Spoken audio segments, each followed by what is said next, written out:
Dobro večer, vidjeli ste ja sam po prvi put vidio televizor dok smo bili mi na radnoj akciji 6-8 godine u Srbiju Miljkovići nedaleko od reke Morave i mi smo vršili dužnost, to jest kopali smo rudnike i odjedanput se pojavio, njen čovjek se pojavio i on nam je pokazao jednu novu tehniku, kaže da će to biti tehnika Stopića. I onda on se pojavio i rekao je da se to zove televizor. Pustio nam, mi smo svi bili oduševljeni, a svako nas je poželio da više u kući.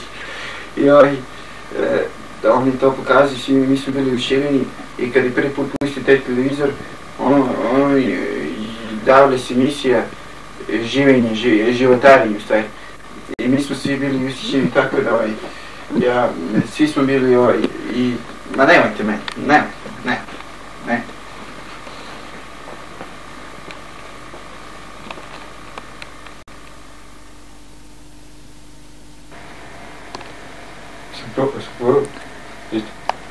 Izvinite me zbog malo pred moj rođak što jedin me se malo zafrknuo jer on se uplašio, znate, nikad nije bio ispred ovih aparata, i ja sam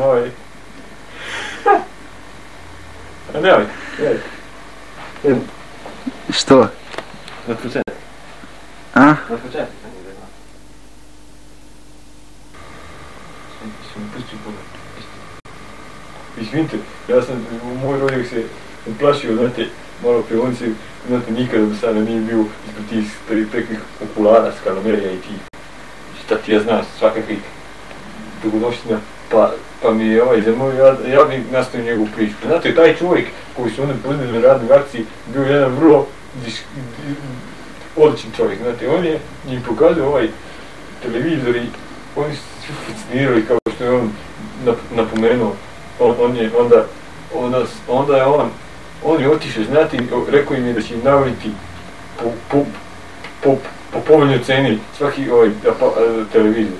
I on je otišao i više se nikad nije vratio. I to mi je bilo vrlo zavisno kod toga. I ja više ne mogu, znate, ne mogu ništa. Ajde, isključi. Ajde, ne mogu.